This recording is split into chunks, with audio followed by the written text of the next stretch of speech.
This is going to be a practice video for the Breedon variations on the Minstrel Boy, the second violin part.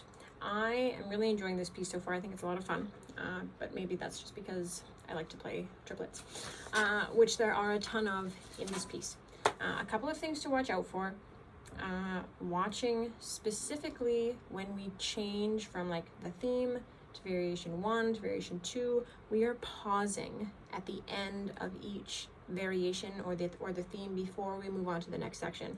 And so that might look really strange, like at measure 18, where we're pizzicato 1, 2, 3, pause, and then we're getting ready for an up bow. Okay, so really keep your eyes up on the conductor so that you know what's happening there. That's going to happen pretty much at every transition between the variations. Okay, at variation 1, this got better as we rehearsed it a couple of times the other night, but make sure that you're looking ahead, you're catching those eighth notes that are coming back and forth. Okay, there are lots of quick changes between arco and pizzicato. For example, measure 44, the pickup into that. Okay. Okay, make sure that you're just moving to this finger. Okay, so you can move quickly between arco and pizzicato. Okay, as we move ahead, I'm looking at page 2. This is in variation 4. We have a couple of sections, and I have to be honest, I missed it the first time that we played it, but I was able to finally see it because it's written so small. There is a couple of solo sections. Measure 74, for example, beat 4 until the E and of beat 4 in the next measure where it says tutti. So we do not have time to put our instruments down and wait for that solo to be played. We need to be following along and ready for that last 16th note in measure 75, the pickup to 76.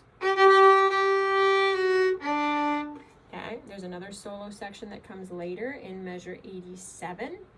That one's even shorter, it's just 2 beats. So be ready to listen to that and then come in on beat 4 of measure 87 where it says tutti. Okay, so check that. Again, more accidentals, more pits to arco, more breaths before the variations. Also, there is a section, where do we add it? There it is. Look back up at 67. It says gradually add sword. So we're going to like one person at a time within the section add the mute. So if you don't have a mute, ask either Naomi Welsh or maybe your orchestra director at school, and you can get yourself a mute because we're going to need it in this section. So we gradually add it in 67, and then look down to measure 90. It says gradually senza, so we're going to gradually take it off within the section, kind of one person at a time, changing our dynamic. Okay, as we get to variation 5 and 93, this is where we get into some more of those triplets, kind of the 6/8, the eighth notes that are going back and forth. As we turn the page to page 3, this is really where we get into like an entire page and a half of running, moving eighth notes.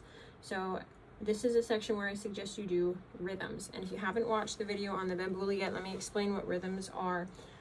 Rhythms is where I take like maybe a complicated or at least just constant moving rhythmic passage, and we change the rhythm to give ourselves some repetition and some muscle memory. So let's say that I'm going to start in measure 142 in the second half of the measure, and the notes are easily grouped into groups of 3, and I'm going to elongate or emphasize the first note in each group. So it's going to sound like this. And I'm going to do it separate bows.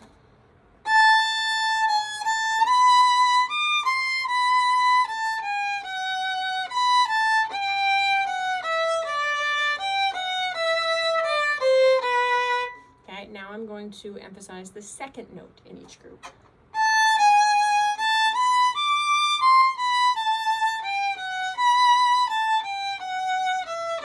Then the third note.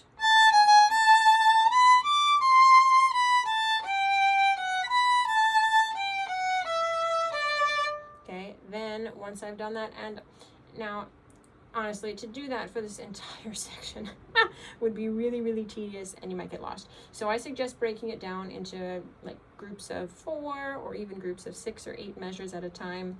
Do that chunk, and then maybe take a break if your brain is fried, or maybe go to the next chunk of those measures. And so after I've done emphasize the first, second, and third, I'm going to try and put it together in an even tempo, still using separate bows.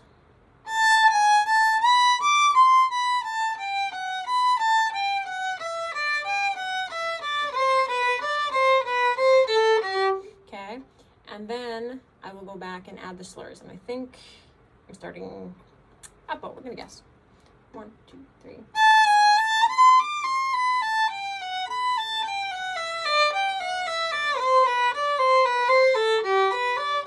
Okay, and so adding gradually for each section, especially as we get into some accidentals, the pattern changes. The pattern changes every time as the chords change in the rest of the orchestra. So take the time to do some rhythms in this section. Have fun.